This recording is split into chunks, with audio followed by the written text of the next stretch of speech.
What you don't know about toxicity may surprise you.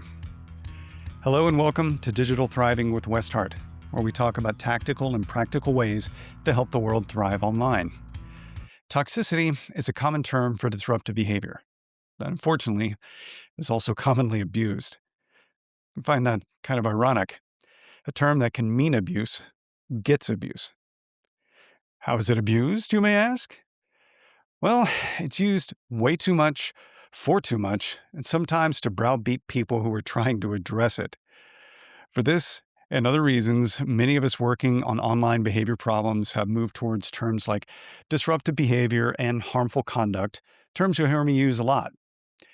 But instead of getting super serious about what's better terminology today, I'd like to toy with this typically dark subject a bit.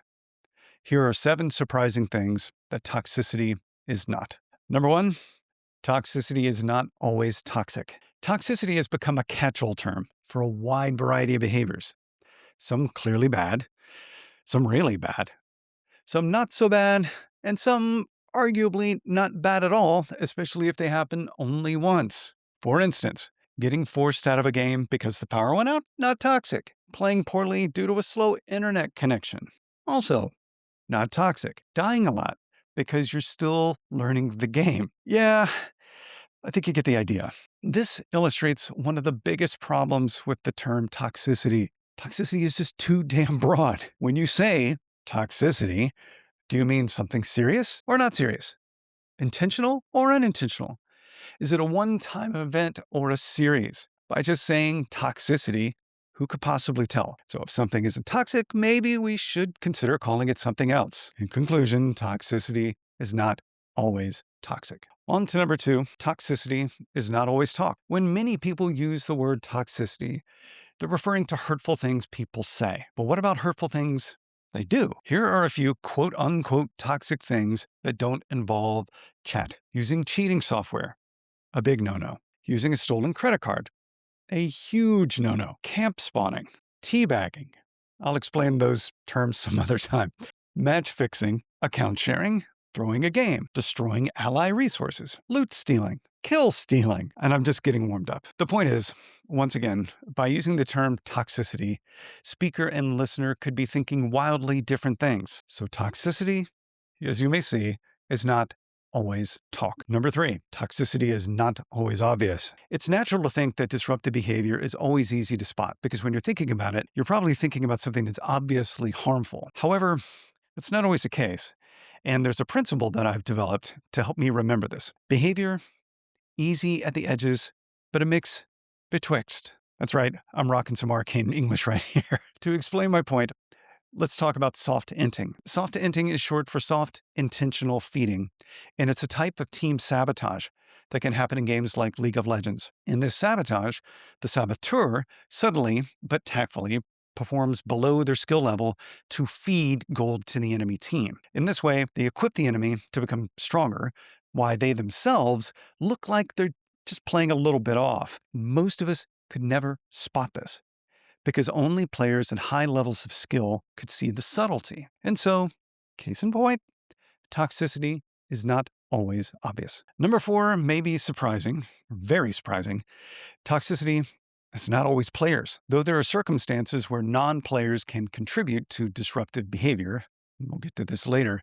What I'm referring to here is design-driven disruption. Design-driven disruption is when game design choices unintentionally put players in situations where their legitimate actions manifest as disruptive behavior. In all fairness, let me emphasize that this is when game design choices unintentionally foster disruptive behavior. Would you like me to give you an example? Well, I'd be happy to oblige. Let's say you have a team-based game and you want to add a mission system to create more player value. This is a completely reasonable thing to do at a high level. However, without careful consideration, a mission system in a team-based game can, and has from what I've heard, put players in opposition to each other. This means that although teammates are supposed to work together, they may have been, again, unintentionally incentivized to work against each other. In this way, what looks like intentional player disruption is actually not the player's fault. Toxicity is not always players. Welcome to number 5. Toxicity is not always banned. It's a common misconception that banning players is the go-to way to deal with disruptive behavior, but there are a variety of intervention options that are more appropriate for different offenses in various situations. Let's talk about a few interventions and what they're good for. First of all, warnings, cautionary messages with no sanctions. These are good for most behaviors, especially lower-level offenses. Delays, which is essentially delaying play for a period of time. Consider using these to give players a chance to cool down. Reductions, loss of earnings, ranks, or speed of progression. Reductions are often paired with other interventions, such as suspensions or restrictions. And speaking of restrictions, temporary limitation or loss of access to a specific feature. Chat restrictions are one form where players can continue playing, but not talking. This approach can be used to call out that using a feature is a privilege, not a right, and that privilege can be lost. Now, how about suspensions? Another word for short-term ban. It's a temporary prevention of play in part or all of a game. There are also permabans, which is a permanent prevention of play. Consider these last resorts, or to be used for behaviors so egregious that the player shouldn't be allowed anywhere in your game. Now, another type are things like hardware bans, but that approach comes with its own set of problems, which we'll need to cover in a later episode. And certainly we don't have time today to cover all behavior intervention do's and don'ts, but the key takeaway, of course, is that toxicity is not always banned. Number 6, toxicity is not always in the game. Have you heard of stream sniping? Stream sniping is when someone uses the live broadcast of another player to cheat or harm. Say your friend discovers they're in a match against a famous streamer. They tell you about it, and you find the live stream. Since you know what that streamer is doing, you give your friend an unfair advantage by feeding them information. That's stream sniping, and it's a harmful behavior exhibited by someone, obviously, who's not in the game at all, but still affecting it. And live streams are themselves sometimes problematic, though not all, and not all the time. Content creators have been known to say some pretty vile things during games. However, if they're saying these things on a platform that's outside of the game, well, that's considered off-platform behavior. And it's tough for game companies to deal with off-platform behavior because it's behavior that's happening outside of their business. Arguably, it's not a game company's business to handle things like this. That being said, some game companies now have off-platform behavior policies allowing action against streamers for egregious conduct while broadcasting the company's game. But there we have it. 2 examples of how toxicity is not always in the game. And finally, number 7, toxicity is not always someone else. That's right. You may be the toxic one, at least in the eyes of others. How is that possible? Because everybody is disruptive to somebody sometimes, and it doesn't always seem fair. We've already covered a few ways: not knowing how to play, dropping the ball, losing connection.